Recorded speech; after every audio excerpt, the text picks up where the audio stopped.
The transport shuttle descended through the purple clouds of Terminus 7, and Dr. Sarah Chen pressed her face against the viewport like a child visiting a theme park. Below, the massive archive station rotated slowly, its silver rings catching the light of 3 distant suns. "First time at the archives?" asked the pilot, a furry creature with too many eyes. "Yes," Sarah said, unable to hide her smile. "I've dreamed about this place since I was 12. The station was legendary. Every species in the galaxy sent their greatest mysteries here. Ancient weapons, strange artifacts, pieces of dead civilizations all stored and studied by the galaxy's brightest minds. And Sarah, a 32-year-old human from Earth, had somehow earned a spot on the research team. The docking process took 20 minutes. When Sarah finally stepped into the station's main corridor, she gasped. The walls were transparent, showing the swirling colors of the gas giant below. Aliens of every imaginable shape moved past her, some walking, some floating, some slithering. A few stopped to stare at her. Humans were still relatively new to galactic society. Only 50 years since first contact. "Dr. Chen," a voice called from above. Sarah looked up to see 6 arms waving at her. The owner descended on a gravity platform, a Kelvathi, one of the archive's senior scholars. Their elongated head held 4 eyes, each one examining Sarah with obvious interest. "I am Prescription of Wisdom," the Kelvathi said in perfect English. "I will be your supervisor during your time here. Thank you for accepting my application," Sarah said, trying not to stare at the way Prescription of Wisdom's arms moved independently, each one performing a different task. 2 were holding data tablets, one was gesturing, another scratching notes, and the remaining 2 hung relaxed at their sides. "Your credentials were impressive," and Prescription of Wisdom leaned closer, lowering their voice. "I have always been curious about humans. Your species is quite unique." They spent the next hour touring the facility. Sarah saw weapons that could crack planets, crystals that sang in frequencies that made her bones vibrate, and a perfectly preserved alien skeleton that stood 30 feet tall. But what she really wanted to see was the reason she'd applied to the archives in the first place. "The throne of Ethron," she said finally. "When can I see it?" Prescription of Wisdom's 4 eyes blinked in sequence. "Ah, yes. You mentioned it in your application 17 times. I counted." They gestured with 3 arms simultaneously. "Follow me." They took an elevator down, deeper into the station. The walls here were thicker, the lighting dimmer. This was where they kept the most important artifacts, the ones that were potentially dangerous, or simply too valuable to display. "The throne was discovered 12,000 years ago," Prescription of Wisdom explained as they walked, "on a dead world called Ethron Prime. The civilization there had been extinct for at least 50,000 years. Nothing remained but ruins and the throne. And nobody knows what it does?" Sarah asked. "Nobody knows if it does anything," Prescription of Wisdom corrected. 47 different species have examined it. We have scanned it with every type of sensor imaginable. We have exposed it to every form of energy. We have placed it in vacuum, in water, in plasma. Nothing. No response. Most scholars believe it is simply a ceremonial object, a fancy chair for a long-dead king. They stopped before a large door made of some dark metal. Prescription of Wisdom pressed 2 hands against it, and it slid open silently. The chamber beyond was circular and vast. And in the center, bathed in soft white light, sat the throne. Sarah forgot to breathe. It was beautiful. The throne stood about 8 feet tall, made of a crystalline material that seemed to shift colors as she looked at it. Blue became purple, became green, became gold. The seat itself was surprisingly simple, almost human-sized, but the back rose in a complex pattern of interconnected geometric shapes that hurt to look at directly. "It's incredible," Sarah whispered. "It is old," Prescription of Wisdom said. "That is certain. Beyond that." They shrugged with 4 arms. "It is a mystery, and mysteries, after 12,000 years of study, become rather boring." Sarah walked closer. The throne seemed to pulse with inner light, but she knew from the research papers she'd read that this was just the way the crystal naturally refracted light. There was no power source, no energy signature, nothing. "May I?" Sarah hesitated. "May I touch it?" "Of course. Everyone does, eventually. It is perfectly safe. I have personally touched it 137 times. Prescription of Wisdom waved a dismissive arm. I will prepare your workstation. Take your time. The Kelvathi left, and Sarah was alone with the throne. She approached slowly, pulling out her portable scanner. Might as well do this properly. She documented the throne from every angle, took detailed measurements, and recorded every observation in her tablet. The crystal was cool to the scanner's sensors, exactly room temperature. No variation anywhere on its surface. Finally, she reached out with her bare hand. The moment her fingers touched the crystal, the universe exploded. Light erupted from the throne, so bright that Sarah screamed and tried to pull away. But she couldn't move. Her hand was locked to the crystal surface, and energy was pouring through her, into her, filling every cell in her body with fire and ice, and something else. Something vast and ancient, and utterly alien. Symbols flooded her vision. Not words, not exactly, but concepts that carved themselves directly into her mind. She saw stars being born and dying. She saw civilizations rising and falling like waves on an ocean. She saw beings made of pure energy, dancing between dimensions. And she saw the throne, not this throne, but 12 thrones, scattered across the galaxy like seeds. A voice spoke, but not in her ears, in her soul. Acknowledged. Criteria matched. Activation sequence initiated. Then Sarah was flying backward, or falling, or being torn apart and reassembled. She hit the floor hard, the impact driving the air from her lungs. The light from the throne blazed so bright it should have blinded her, but somehow she could still see. The geometric patterns on the throne's back were moving now, rotating and shifting and rearranging themselves into new configurations. Alarms began screaming throughout the station. Sarah tried to stand, but her legs wouldn't work. The symbols were still flashing behind her eyes, burning themselves into her memory. She could feel them, even now, a presence in the back of her mind that hadn't been there before. The door burst open. Prescription of Wisdom rushed in, followed by a dozen security guards in heavy armor. What did you do? Prescription of Wisdom shouted, all 6 arms waving frantically. What did you? They stopped, staring at the throne. The light was fading now, dimming back to its normal soft glow. But something was different. The patterns on the throne's back had changed, and deep within the crystal, something was pulsing, a heartbeat made of light. It's active, one of the guards whispered. After 12,000 years, it's active. Sarah tried to speak, but all that came out was a cough. Prescription of Wisdom rushed to her side, helping her sit up. The medical bay, quickly, the Kelvathi ordered. As they carried her from the chamber, Sarah looked back at the throne. It was still pulsing, that steady rhythm, like a living heart. And somewhere, in a part of her mind that was no longer entirely human, she understood. The throne had been waiting for thousands of years, waiting for the right species, the right person, waiting for her. In the medical bay, Sarah drifted in and out of consciousness. Doctors of 3 different species examined her, running scanners over her body and muttering in languages she didn't understand. Prescription of Wisdom sat beside her bed, all 6 arms folded in a gesture that Sarah somehow knew meant worry. I'm okay, Sarah managed to say. Her throat felt like she'd been screaming. You are not okay, Prescription of Wisdom said flatly. Your neural patterns have changed. Your brain is exhibiting activity we have never seen in any human. And the throne. They paused. The throne has broadcast a signal. A signal? Across the entire galaxy.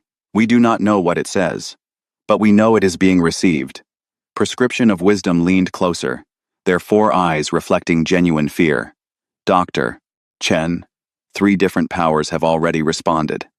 3 ancient civilizations that rarely interact with anyone. They are coming here. To this station. To you. Sarah closed her eyes, and behind her eyelids, she saw the symbols again.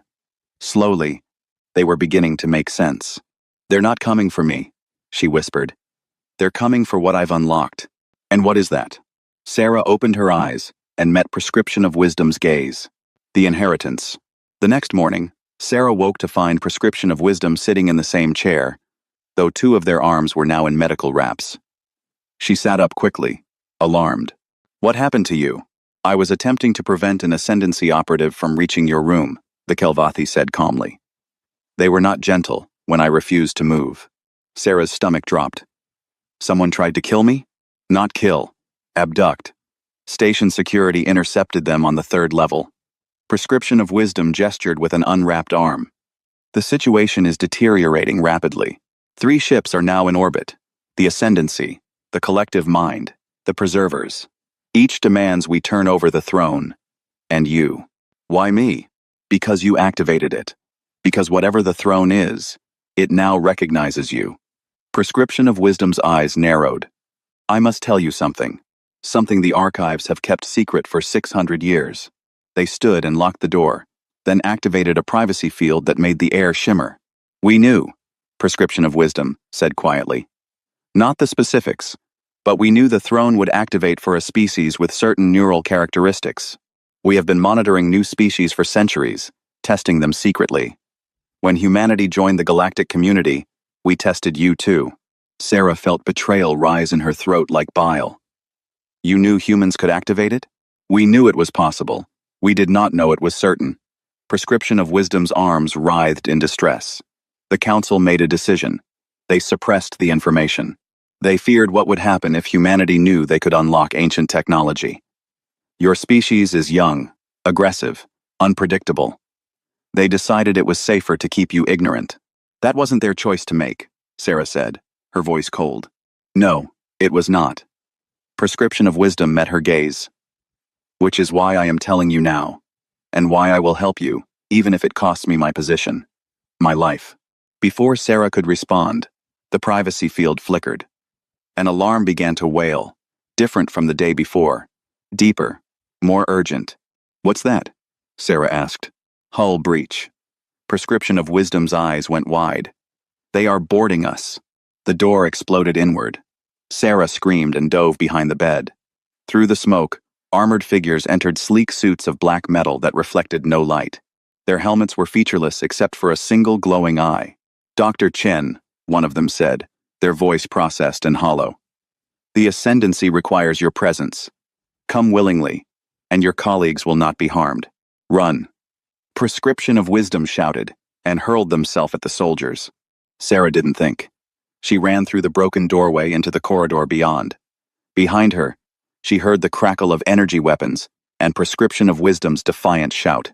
Then she was sprinting, barefoot in her hospital gown, down corridors she didn't recognize. More alarms were wailing now. Through the transparent walls, she could see explosions blooming in the space around the station. The 3 factions were fighting each other while trying to board. Sarah's mind raced. She needed to get back to the throne chamber. The knowledge the throne had given her was still there, buried in her mind like a seed waiting to sprout. If she could just touch it again, maybe she could understand what to do. She skidded around a corner and nearly collided with a massive insectoid creature in station security armor. Click. Serves order. The station commander. She'd met him briefly during her tour. Dr. Chen. Click serves order said, his mandibles clicking rapidly. Thank the void. Come with me. We are evacuating. No, Sarah said. I need to get to the throne. Impossible. That section is sealed. The Ascendancy controls it. Sarah felt something stir in the back of her mind. The symbols. They were warm now, pulsing in time with her heartbeat. Then unseal it, she said. I cannot. Sarah reached out and touched the wall.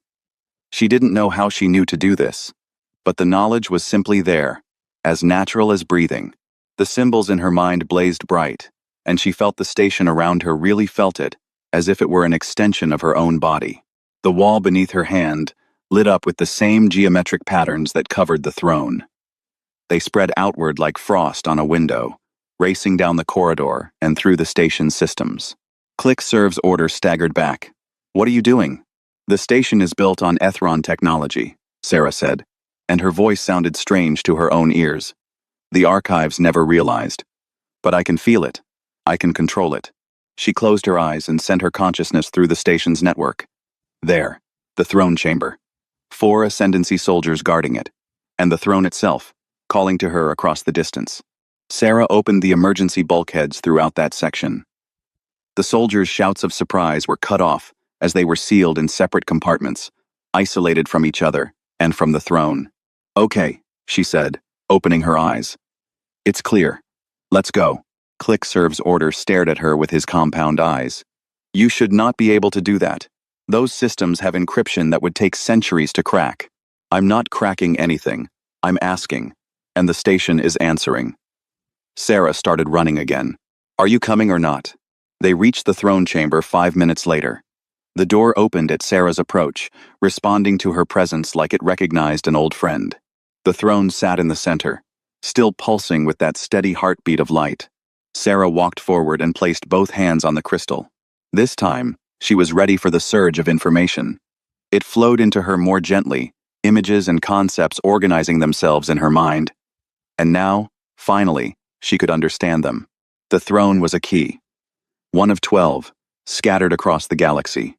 The Ethron, the civilization that had created them, had been beings of pure energy, existing in dimensions humans couldn't perceive. They had built the thrones as a test and a gift. Whichever species could activate them would inherit the Ethron's knowledge and technology. But there was more. Sarah saw the other 11 thrones, each on a different world. She could feel them, dormant but waiting, and she understood that activating this one throne wasn't enough. To truly claim the inheritance, all 12 had to be awakened, and only she could do it. Sarah pulled her hands away, gasping. The knowledge was overwhelming, pressing against the inside of her skull like it was trying to break free. "What did you see?" Click Serve's order asked. "Everything," Sarah whispered. "And we're in terrible danger." The station shook. Through the transparent walls, Sarah saw a massive ship emerging from the gas giant's clouds, larger than a city, its hull covered in weapons that glowed with gathering energy. "The Collective Mind's flagship," Click Serve's order said, his voice hollow with fear. "They mean to take the throne by force, and they will destroy the station to do it." Sarah looked at the throne, then at her hands. She could still feel the station's systems responding to her will. But that wasn't enough. She needed more power, more understanding. She needed the other thrones. "Commander," she said slowly, "do you have any ships fast enough to outrun all 3 factions?" "Perhaps. The courier ships in Bay 7 are designed for speed. But where would you go?" Sarah pulled up the map in her mind, the one the throne had given her. She could see the locations of the other thrones as clearly as if they'd been tattooed on her brain. "I need to activate the others," she said. "Before the Ascendancy or the Collective Mind. Figure out what they are, before they try to take them." "That is impossible. You would never make it past their blockade." "I have to try." Sarah turned to face him fully. "Because if I don't, they'll tear the galaxy apart fighting over this one. At least if I'm running, they'll chase me. They'll leave the station alone." Click Serve's order's mandibles clicked in thought. Finally, he nodded. "Bay 7. I will have a ship prepared, but you will need a crew. I'll go alone." "You will die alone," Click Serve's order interrupted. "No offense intended, but you are a xenoarchaeologist, not a pilot, not a soldier." The door behind them hissed open. Prescription of Wisdom stumbled in, 2 more arms now damaged and leaking blue blood. Behind them came a young alien Sarah had never seen before, humanoid, but covered in silvery scales, with large eyes that reflected like mirrors. "This is Chiron," Prescription of Wisdom said between gasps for air. "Ascendancy pilot. Claims he wants to defect. I saw what my commanders were willing to do to capture you," Chiron said, his voice soft. "They fired on civilian sections. Killed archive researchers who got in their way. That's not what I signed up for. So," he shrugged, "if you're running, I'm your pilot." Sarah wanted to argue, to tell them she couldn't ask them to risk their lives. But the station shook again, harder this time, and alarms were screaming. "Bay 7, she said. Now. They ran. The courier ship, Driftwalker, was small, barely large enough for 6 people. But it was fast. Sarah felt the engines thrumming through the deck plates as Chiron pushed them to maximum acceleration, fleeing the archive station's destruction. Behind them, the 3 faction fleets were tearing each other apart, and the station was caught in the middle. "They'll kill everyone," Sarah said, watching the explosions through the viewport. "No," Prescription of Wisdom said from the co-pilot's seat, nursing their injured arms. "Click Serve's order is evacuating. He is a good commander. He will save as many as he can. Besides, Chiron added, his silvery scales reflecting the starlight, they're not really fighting over the station anymore. They're fighting over which one of them gets to chase us. He was right. Already Sarah could see ships breaking from the fleet formations, turning to pursue. She felt sick. Where to? Chiron asked.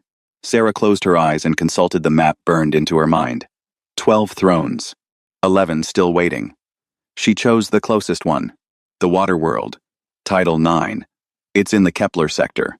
That's collective mind territory, Chiron said. They'll have patrols everywhere. Everywhere they'll expect us, yes. Prescription of Wisdom said thoughtfully. But Title 9 is a research colony. Small, unimportant. They may not have increased security there yet. It's our best chance, Sarah said. The throne is underwater, in ruins. The colonists have been studying for decades. They have no idea what they're guarding. The journey took 3 days. 3 days of constant fear, jumping between star systems, and hiding in asteroid fields when patrol ships passed too close.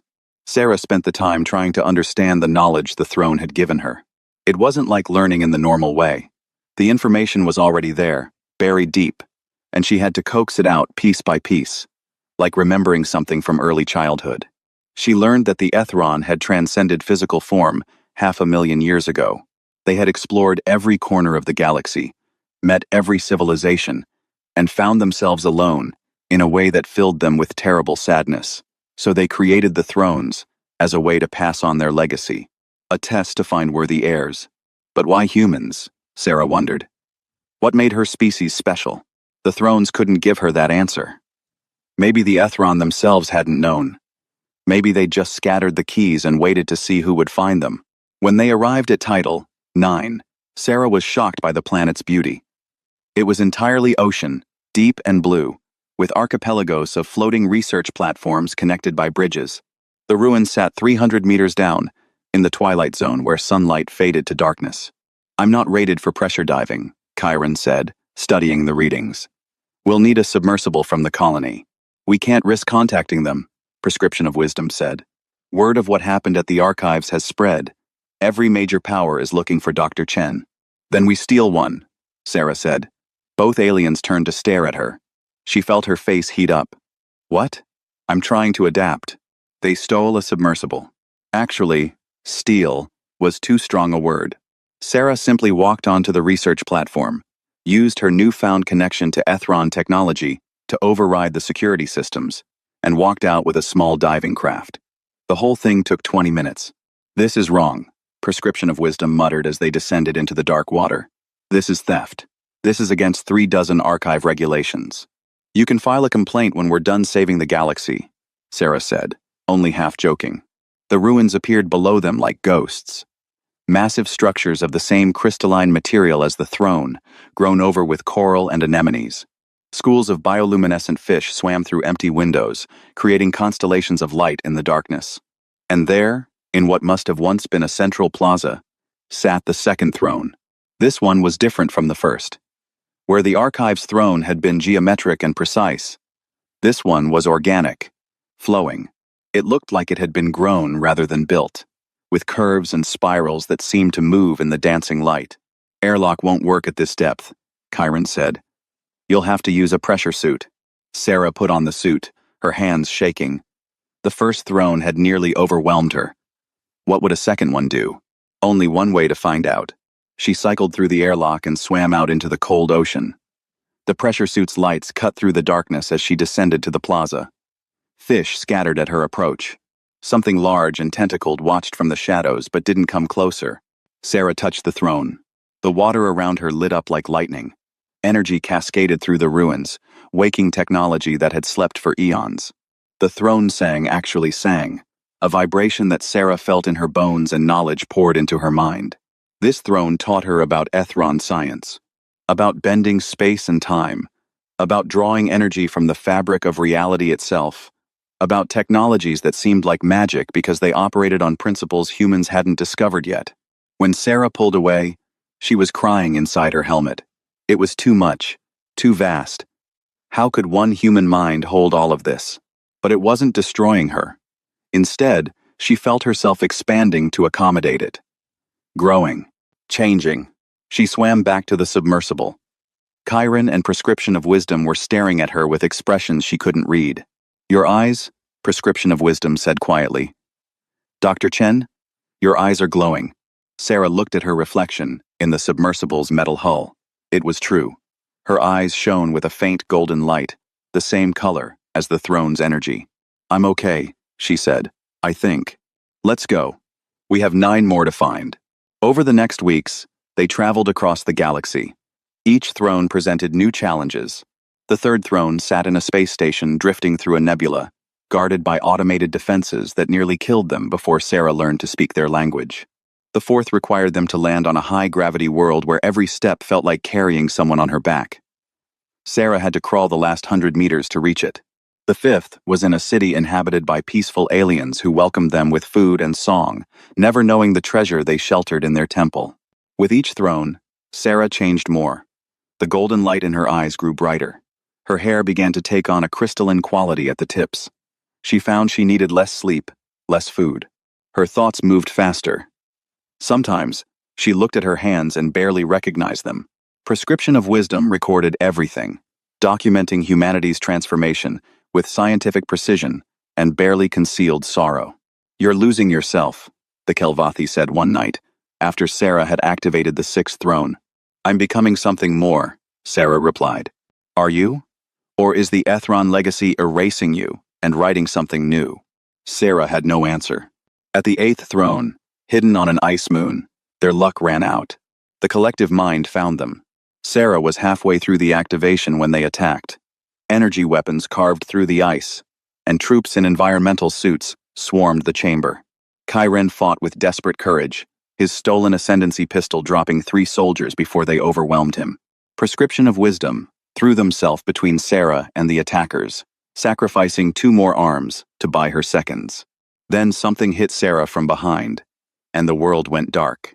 She woke in a laboratory, white walls, harsh lights, and pain, terrible pain in her head, like something was drilling into her skull. A machine was connected to her brain, pulling out the knowledge the thrones had given her, extracting it like mining ore. Fascinating, a voice said.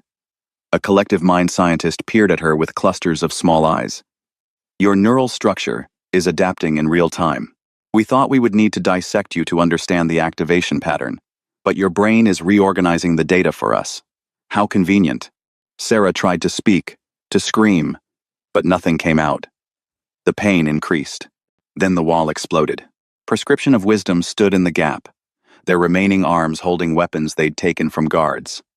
Blue blood streamed from a dozen wounds. Run, they shouted. Sarah couldn't run. She couldn't even stand. But somehow, she reached out with her mind, the same way she had on the archive station. She felt the collective mind ship around her, its systems and computers all linked together. And she felt the 8 thrones she'd already activated, scattered across space but still connected to her. She drew on their power. The laboratory's lights exploded. Computer systems across the ship went haywire. Doors opened and closed at random.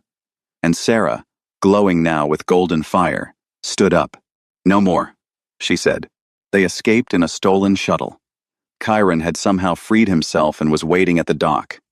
Together, they fled back to the Driftwalker and jumped to hyperspace before the collective mind could regroup. In the medical bay, Sarah lay still, while Chiron tended to Prescription of Wisdom's wounds. The Kelvathi was down to just 4 functional arms now, and their breathing was labored. Why? Sarah asked.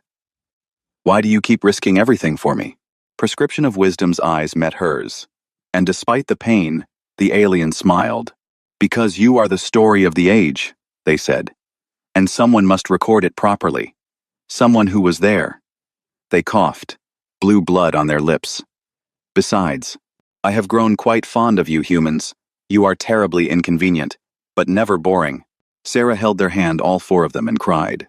When she pulled up the map that night, she saw they were close to the 9th throne. Just 3 more. 3 more, and the inheritance would be complete. But as she studied the locations, her blood went cold. The last 3 thrones weren't like the others. They sat in a specific pattern around a region of space known as the Void Cluster. A place no ship ever went. a place that seemed to exist outside normal space. And according to the knowledge burning in her mind, they weren't just keys to inheritance. They were seals. The ninth throne sat on a planet being torn apart. Sarah watched through the viewport as Chiron guided the driftwalker into orbit. The world below was a nightmare of seismic violence. Mountain ranges rose and fell in real time. Oceans boiled into steam and then refroze into ice. The planet was caught between two gas giants, and their gravitational forces were kneading it like dough. The throne's readings are coming from that, Prescription of Wisdom said, pointing with one of their remaining arms at a valley that was, for the moment, stable. We have approximately 40 minutes before tectonic shifts make landing impossible. Then we'd better be fast, Sarah said. They landed in a storm of ash and lightning. The ground trembled constantly under Sarah's feet as she ran toward the throne, which sat exposed on bare rock. This one looked wounded, cracks running through its crystal structure, as if the planet's violence had damaged it over the eons.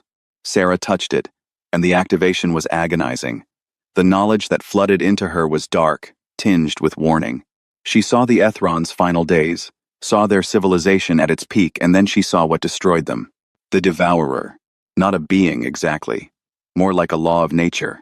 A cosmic force that fed on civilizations when they reached a certain level of advancement.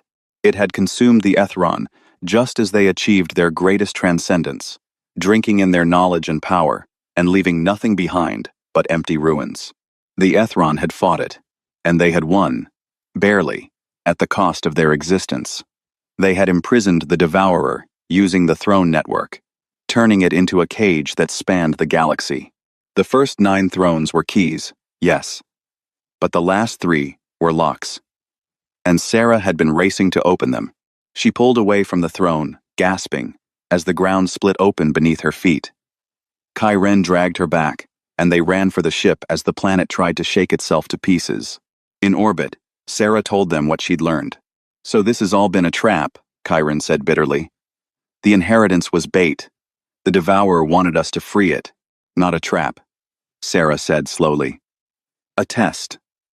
The Ethron wouldn't have left the thrones if they thought they'd just doom another civilization.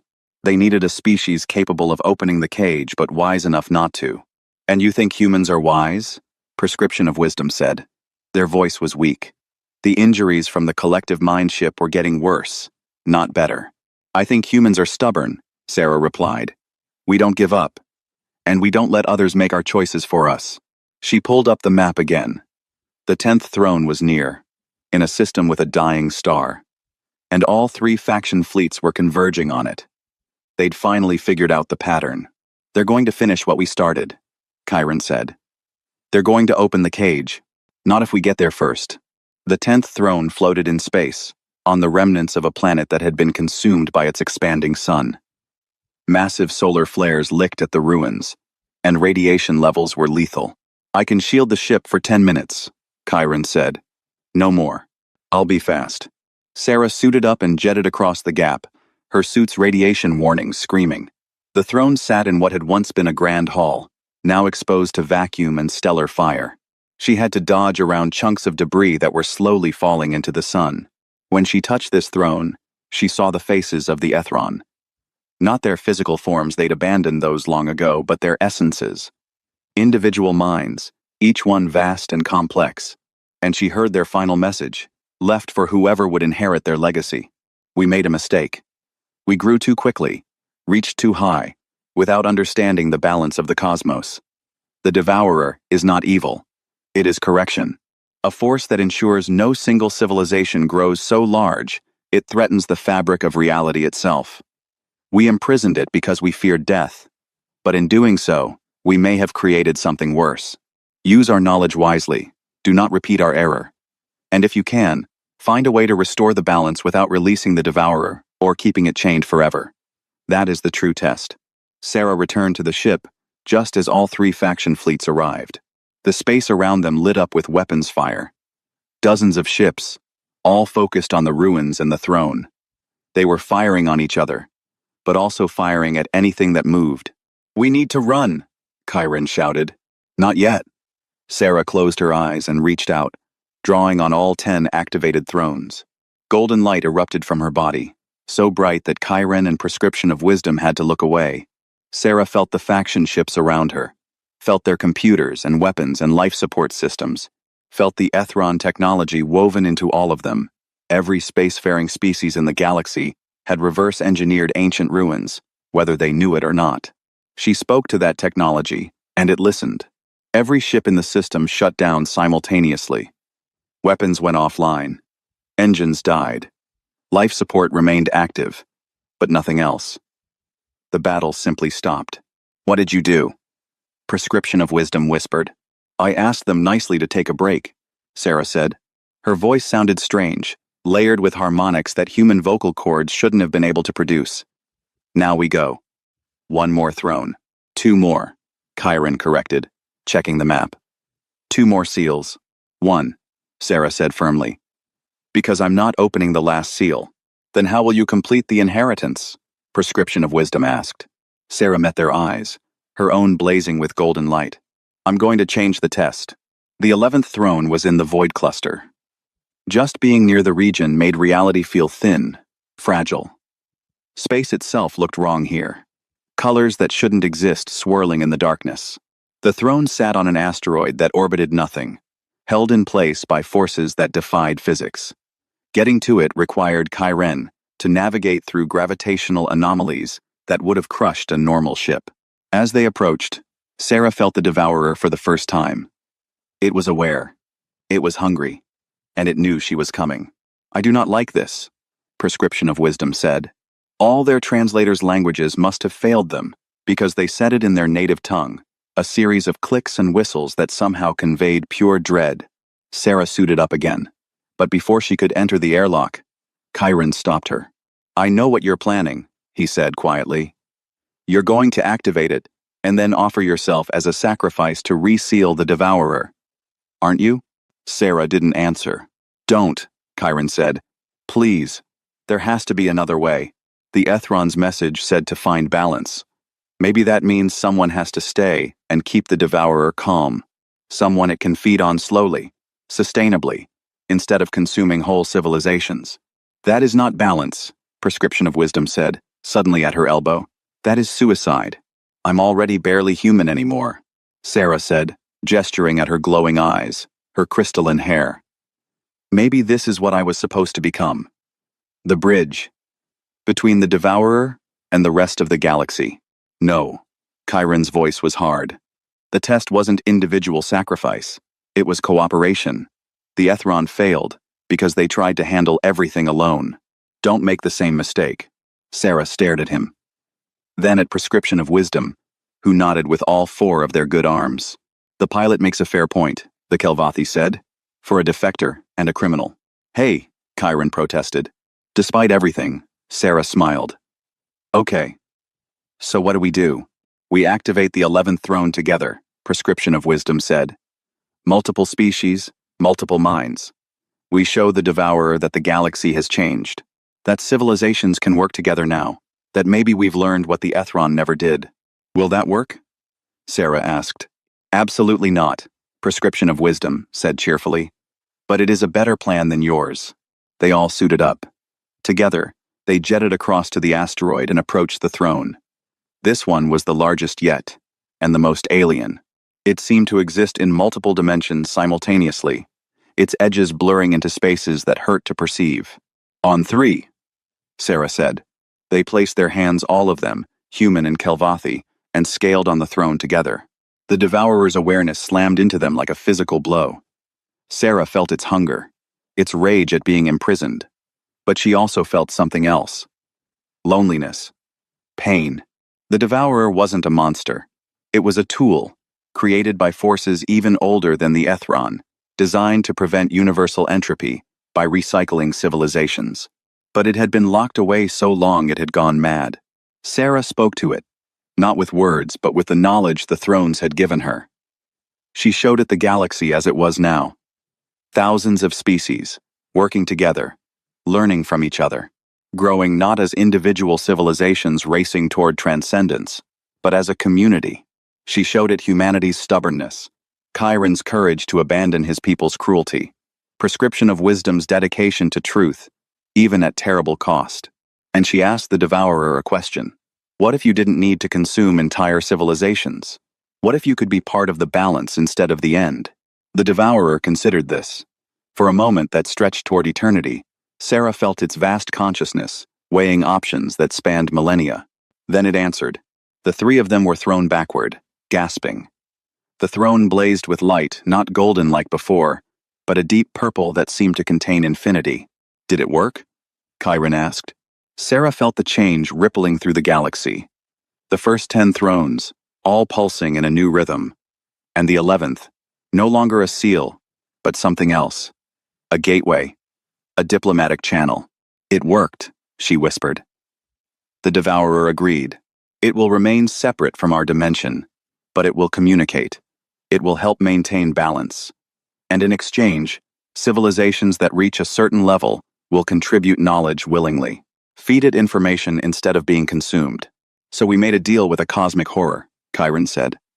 Great. That's not terrifying at all. Better than being eaten, Prescription of Wisdom pointed out. They returned to the ship and plotted a course away from the void cluster. As they traveled, Sarah felt the 12th throne calling. It remained sealed, a final failsafe. If the devourer ever broke their agreement, that seal could be activated to imprison it again. But for now, it would remain untouched. Sarah looked at her reflection in the viewport. The golden light in her eyes was fading slightly. She still looked more Ethron than human. But maybe that was okay. Maybe being a bridge between two states of being was exactly what the galaxy needed. Where to now? Chiron asked. Sarah smiled. Earth. I think the galaxy needs to meet humanity properly. And humanity needs to know what we've inherited. The factions will not be pleased, Prescription of Wisdom warned. They wanted the inheritance for themselves. Then they shouldn't have chased us across the galaxy and forced us to solve the problem without them, Sarah said. Besides, I have a feeling the devourer is about to send them all a message about cooperation. As if in response, every display on the ship lit up with the same symbol, the pattern from the throne network, now visible to every civilization simultaneously. The message was simple. The inheritance is not for one species. It is for all who prove worthy. Work together, or work not at all. Chiron laughed. It started as a chuckle and grew into deep, rolling laughter that was probably tinged with hysteria. We changed galactic civilization. 3 people in a stolen courier ship changed everything. 4 people, Sarah corrected, thinking of ClickServe's order back at the archives and all the researchers who died in the attack. And millions more who did their part by recording, preserving, and studying the past. We just got to do the dramatic bit at the end. Prescription of Wisdom was already recording, their arms moving across multiple data tablets simultaneously, documenting everything. What are you writing? Sarah asked. The truth, the Kelvathi said simply, so that no one can rewrite this story later. So that everyone knows a human activated the thrones, yes, but that it took all of us to solve the real problem. Sarah nodded. That felt right. They set course for Earth, leaving the void cluster behind. Ahead of them, the galaxy was already changing, as species received the devourer's message and began to understand what had happened. The age of individual civilizations racing toward transcendence was over. The age of cooperation had begun, and humanity, against all odds, had been the catalyst. The journey to Earth took 2 weeks. Sarah spent most of that time sleeping. The 11 throne activations had exhausted her in ways that rest could barely touch. When she looked in the mirror, she saw a stranger eyes still faintly glowing, hair now completely crystalline, skin with a slight shimmer like light reflecting off water. You are still you, Prescription of Wisdom said, finding her staring at her reflection one morning. Where it matters. In here. They tapped her chest with one hand. I have been observing humans for 50 years. You are still recognizably Sarah Chen. I don't feel like Sarah Chen anymore. Good. Sarah Chen was a xenoarchaeologist with dreams too big for her station. You are now Sarah Chen who changed the galaxy. It would be concerning if you felt the same. Despite herself, Sarah laughed. How are your arms? Prescription of Wisdom flexed the 4 that remained functional. They will heal. Or they will not. Either way, I have enough to keep writing. They gestured at their ever-present tablets. I am nearly finished with the primary account. Once we reach Earth, I will need to interview you properly, for the historical record. What will you call it? I am considering the Throne Accords, or perhaps the Human Catalyst.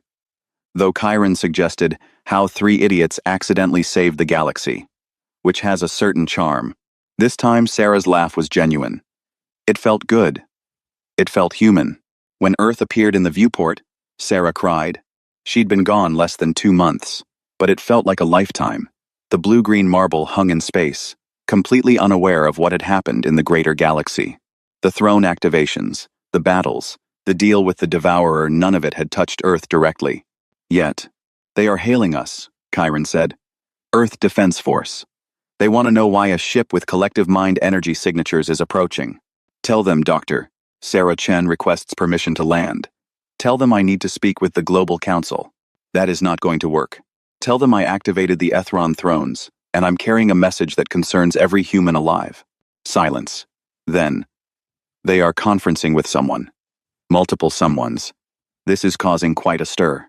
5 minutes later, they had landing clearance, and an escort of 6 military ships, just in case. They landed at the United Earth Space Center in Australia. Sarah had never been here before she'd left Earth from the smaller facility in California. But she'd seen pictures. The massive complex sprawled across kilometers of red desert, humanity's gateway to the stars.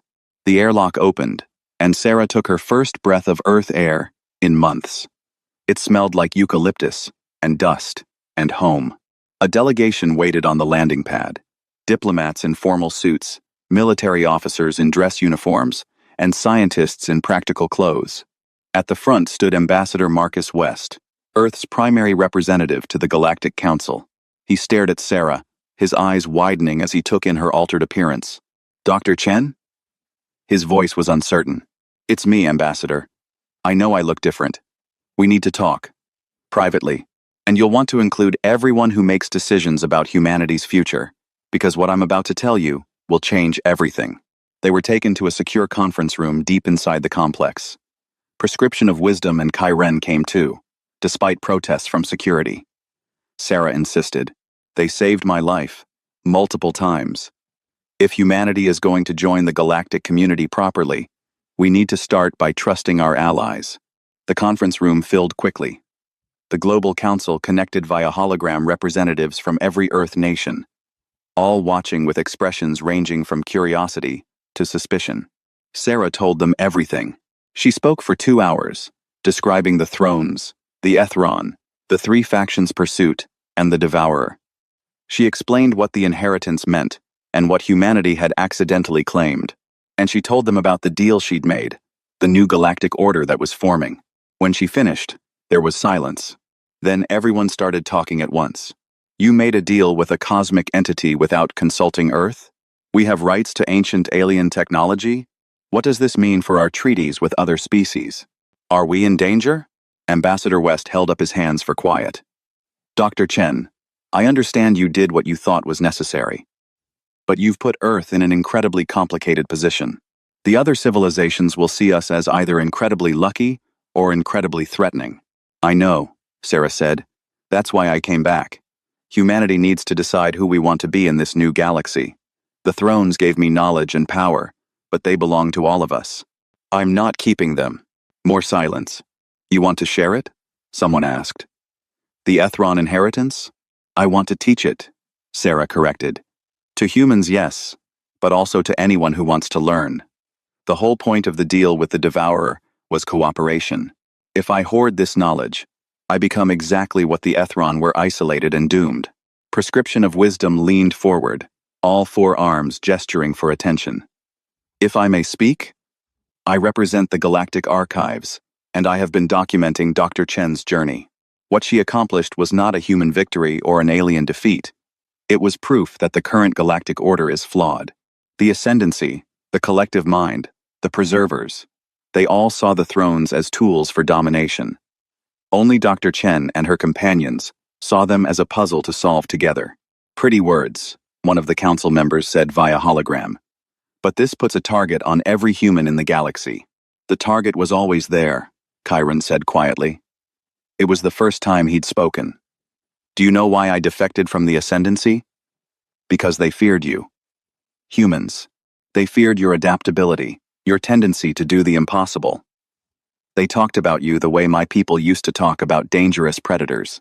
With respect, yes, but also with plans for culling if you became too numerous. The room went very quiet. And now? Ambassador West asked. Now, Dr. Chen has made humanity impossible to ignore, but she has also made you impossible to simply eliminate. The Devourer's message went to every civilization. They all know a human activated the thrones. They all know you have access to Ethron technology. Kyren's mirror-like eyes reflected the room's lights. You can never go back to being small and unimportant. So you must choose. Hide and be hunted, or step forward and be equals. The debate continued for hours. Sarah listened, occasionally answering questions, but mostly letting humanity's leaders wrestle with the decision. It wasn't hers to make alone. That was the whole point. Finally, as night fell outside, Ambassador West called for a vote. All in favor of accepting Dr. Chen's proposal, sharing the Ethron knowledge, and stepping into a leadership role in galactic cooperation? The vote wasn't unanimous. Some nations worried about the risks, about becoming too visible, but the majority chose to move forward. Then it's settled, West said. Dr. Chen, you'll work with a team of scientists and diplomats to begin the knowledge transfer, and will formally request an emergency session of the Galactic Council to present the new throne accords. Sarah nodded, relief flooding through her. Thank you. I was terrified you'd say no. Are you kidding? West smiled for the first time. We're humans. We don't say no. We say, hold my beer, and watch this. Laughter rippled through the room, releasing the tension. Over the next weeks, Sarah worked with teams from across Earth, scientists who understood quantum physics better than she did, engineers who could turn theoretical Ethron technology into practical applications, diplomats who knew how to navigate galactic politics. She also spent time with her family. Her parents had thought she was dead when the archive station was attacked. Seeing them again, holding her mother while she cried, listening to her father's terrible jokes, it reminded Sarah why she'd fought so hard to come home. You look so different, her mother said, touching Sarah's crystalline hair gently. Does it hurt? No. It's just different. I'm still me, Mom. Just more. As long as you're happy, honey. That's all I've ever wanted. Sarah hugged her tighter. The Galactic Council session was scheduled for 3 months later, giving everyone time to prepare. But 2 weeks before the meeting, something unexpected happened. The Devourer sent another message. It appeared simultaneously on every display across the galaxy, not words, but images and feelings. Sarah felt it in her bones, through her connection to the Throne network. The Devourer was showing the galaxy its true nature. Not a monster, but a gardener. It had been created by forces at the dawn of the universe to prevent civilizations from growing so advanced they destabilized reality itself. The Ethron had nearly broken physics by transcending dimensions. The Devourer had stopped them, painfully, because that was its function, but it was tired. Tired of being hated. Tired of destroying what it was meant to protect. The New Deal gave it another option. It could observe without destroying. It could guide without consuming. And, in exchange, civilizations would voluntarily contribute their knowledge when they reached certain milestones, feeding the Devourer's understanding without being erased. The message ended with an invitation. Any civilization could commune with the Devourer through the Throne network. It would answer questions about the nature of reality, about technologies and philosophies. Not as a god, but as a very old librarian. The galaxy went quiet, absorbing this. Then, slowly, acceptances began arriving. Species that had fought over the thrones were now requesting access to communicate with the Devourer. The Ascendancy sent a formal apology to Earth. The collective mind released all data from their attempted extraction of Sarah's knowledge, sharing it freely. Even the Preservers, who had wanted to keep everything sealed, acknowledged that this outcome was better than continued imprisonment. Sarah watched it unfold from Earth, amazed. You did it, Prescription of Wisdom said, watching the news feeds with her. You changed the fundamental nature of galactic civilization. We did it. Sarah corrected. I just happened to be the one who touched the throne first. The Galactic Council session was historic. Representatives from 200 species gathered, and for the first time in recorded history, they unanimously agreed on something: the Throne Accords. The Accords established guidelines for accessing Ethron technology, rules for communicating with the Devourer, and a framework for cooperative advancement. No single species could monopolize the knowledge. No civilization could use it for conquest. And humanity, as the catalyst for this change, would help oversee the transition. Sarah stood before the council and felt the weight of their gazes. She was still mostly human, but the Ethron changes were permanent. She would live longer than normal humans, her mind would work differently, and she would always be connected to the Throne network. She had become something new, a bridge between human and Ethron, between civilization and the cosmic forces that shaped the universe. They said no being could rouse the throne, Sarah said, her voice carrying through the chamber. They were right. It took all of us.